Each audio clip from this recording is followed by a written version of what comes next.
We got the battle of the Kombucha Alcohols. 4.0 or above only apply. How do these taste compared to cider alcohol or light beer? Check out now.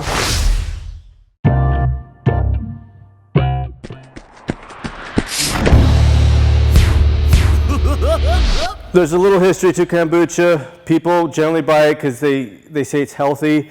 The probiotics in it and so forth are healthy. And kids are not allowed to drink or buy kombucha. They're not allowed to buy kombucha, I believe, in certain stores or certain states.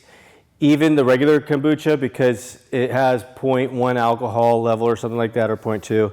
So if you drink like 20 cans of regular kombucha, you might get a buzz, I don't know, if you're a kid. So I've experienced tasting and enjoying Kombucha Alcohol. They're different brands, and they spout different health benefits while you're drunk or buzzed. So I'm like, yeah, let's do it.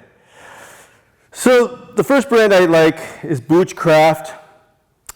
High alcohol kombucha, perishable, keep refrigerated. This is the grapefruit hibiscus. It's 7%.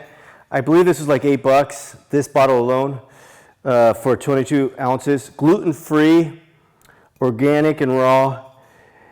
And it doesn't taste that great because it's a little sour, not that sweet. And I like sweet, or I like strong taste, but it makes me feel healthy drinking it because of all the stuff they tell me on it. Live cultured alcoholic beverage that is probiotic raw. So you're drinking probiotics while you're getting drunk or buzzed. It's awesome. The other one is Wild Tonic Hard June Kombucha. This is 5.6 alcohol level, and this one's 16 fluid ounces. This is the tastiest one of them all. And this one's kind of like in the middle of the taste. Like this is the tastiest, this is the middle, this is the least tastiest. Flying Embers Kombucha, 4.5% alcohol. Now the thing is with kombucha alcohol, you don't taste the alcohol. You don't taste it. It doesn't taste like wine, it doesn't taste like beer, it doesn't taste like cider alcohol. You don't taste the alcohol. So you gotta be a little careful when you're drinking it, but not that careful. It's not like you're drinking hard alcohol and you are drunk suddenly. But the difference between kombucha alcohol and cider is this tastes a lot fresher, it tastes a lot more organic, and I hate to say it, but I feel healthier drinking it. But it's just more full-bodied too, and part of that is because it's sparkling. Kombucha has this like sparkling nature to it. Cider doesn't feel full-bodied at all. It's cider, it's like light beer. This feels a little bit more full-bodied. They're expensive. They're like $9 or $8 each. So, you have to kind of make some good money to drink these or have them as a delicacy once in a while. And the other benefit that I've noticed is if I'm getting a little bit buzzed, a little drunk, I don't have a hangover the next morning. So that's pretty good. Now, I would say that this is the most sour, so I don't like it as much as these, but it does feel kind of like the best. I don't know why, maybe because they claim it's raw and all this stuff.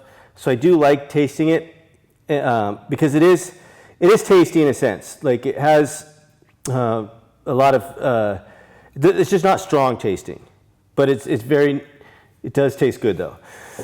So I would say now, they're all good. I don't have a favorite.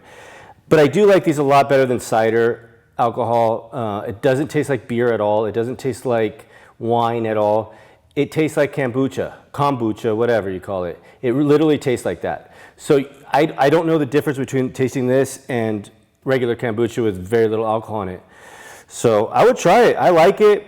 I feel a little healthy. I'm going paleo diet. I don't believe kombucha is paleo. I think it spikes sugar levels, but I don't know. When I drink too much of it, I don't lose weight if I'm trying to lose weight.